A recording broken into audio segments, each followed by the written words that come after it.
Florio was talking really spicy about the Baltimore Ravens and Lamar Jackson before they delivered that ass whooping to the 49ers on Christmas. And here's the spicy words that he was saying before this game played, or before this game got played. That's it. As long as those people stay healthy. They're currently healthy. The 49ers kicked the shit out of the Ravens on Monday night. I'm sorry, I know that's disrespectful to the Ravens, but let's be realistic. At home, they got to fly across the country on Christmas night, and the 49ers are waiting, and the 49ers are going to dismantle the Ravens. And if it's a Super Bowl. So, how did that go, Mike Florio? Because it seemed like you got a slice of humble pie. Because instead of the 49ers clobbering the Ravens were the one doing the clobbering.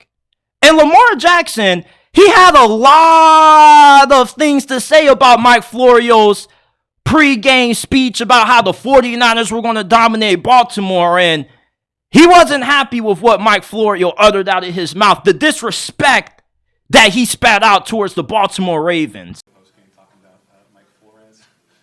Yeah. Because we in the NFL, we play ball, not to take away from that team, but you can't just discredit us. We grown, man. We got to feed our family. And he can have his opinion, but just don't be just talking like that. That's disrespectful. That's very disrespectful. But no, not to take away from the 49ers at all, because they're great all across the board, but we going to come to play as well. Our record not no fluke. We play ball, and we showed that, But he just need to just keep doing his job, but just don't just come off like that towards us. That's disrespectful, like I said, because he ain't putting them pads on. If he ain't putting them pads on, I feel like it would have been different for him. He wouldn't say that. He'd be respectful. Yeah, Mike Florio, what's what you say about Lamar Jackson, the Ravens, acting like this was just a fluke team and they were a team of jabronis and scrubs? Like, some of the words that he was uttering out his mouth had me bamboozled, because the last time I checked, the Ravens had the 1 seed in the AFC prior to this game being played. And secondly, the Ravens were one of the most dominant teams for the last couple of weeks in the NFL prior to this game being played. They got just as many dominant wins as what the 49ers had. So I never understood the sentiment that the Ravens were going to get the shit kicked out of them by San Francisco. And these two teams were way too evenly matched for that to even happen. Now, of course, the Ravens ended up blowing out San Francisco. Who cares what the final score was? Nobody's going to give them brownie points for a garbage time touchdown by Sam Darnold. You see, Lamar Jackson, this dude had a very great point when he said that, we're out here trying to feed our families, and you out here trying to make it seem like we aren't even going to belong on the same field as the San Francisco 49ers. And I'm going to ask you guys this once again. What made the 49ers such a popular pick that so many people in the national media were convinced that the Ravens had no shot at beating them? The Ravens have been just as dominant at home as what the 49ers have been. They've also been dominant on the road. Same thing the 49ers have been, and they both have two of the best rosters in the NFL.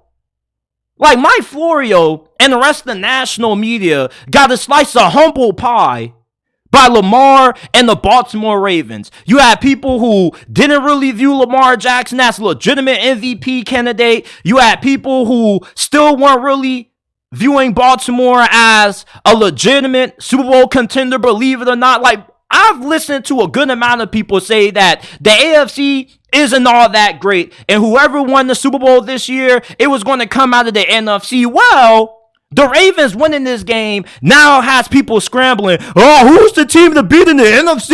Is it the Niners? Is it the Cowboys? Is it the Eagles? Oh my goodness. You see, Lamar Jackson and the Ravens have been the lone consistent team in the NFL from week 1 to going into week 16 this week. They haven't had a 3-game losing streak like the 49ers have. They haven't had too many questionable losses like how the Eagles and Cowboys have had. Like, the Cowboys lost to the damn Arizona Cardinals early in the season. Like, did y'all forget about that? I forget about that.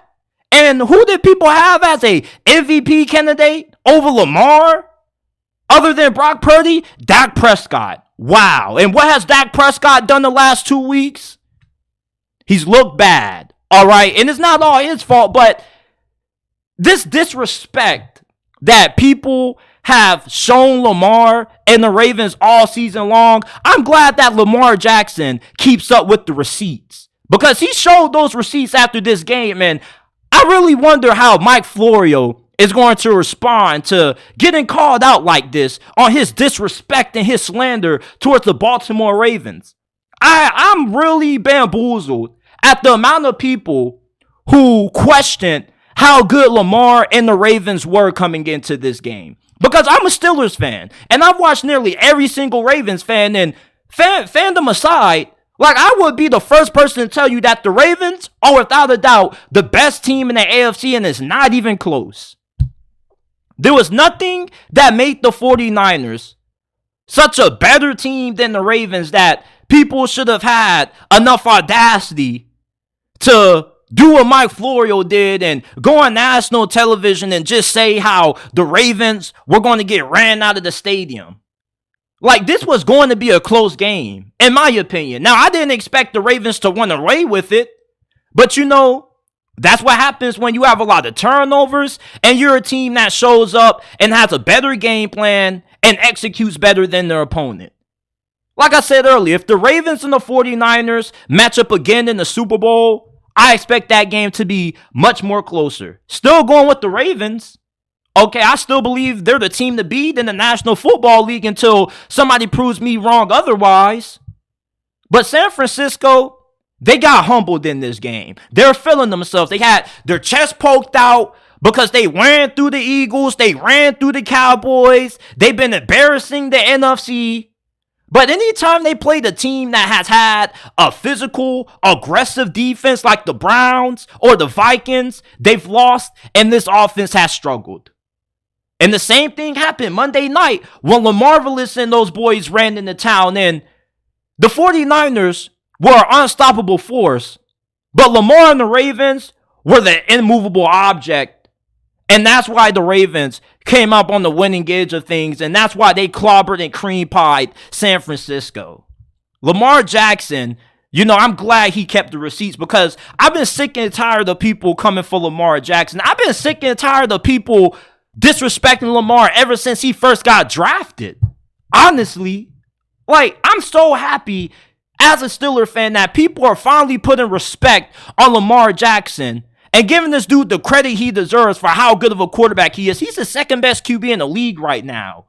And you see, I got so much love for Lamar Jackson because as a Steelers fan, I would never get over how we drafted Terrell Edmonds over this dude. You guys don't know how excited I was when Lamar Jackson was still on the board at 28 and the Steelers had the opportunity to draft him. I was telling all my homies, man, we finna draft Lamar, bruh.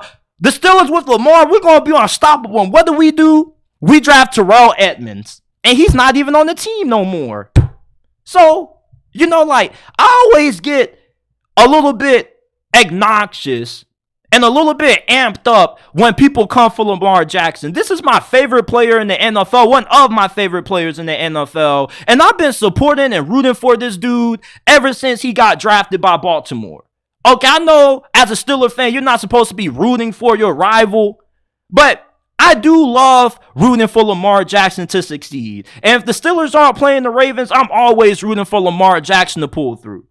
I more so don't root for the Ravens. I just root for Lamar. I'm a Lamar Jackson fan. I love Lamar. And I'm so happy that people are waking up to how good of a quarterback this dude is and how good he's been.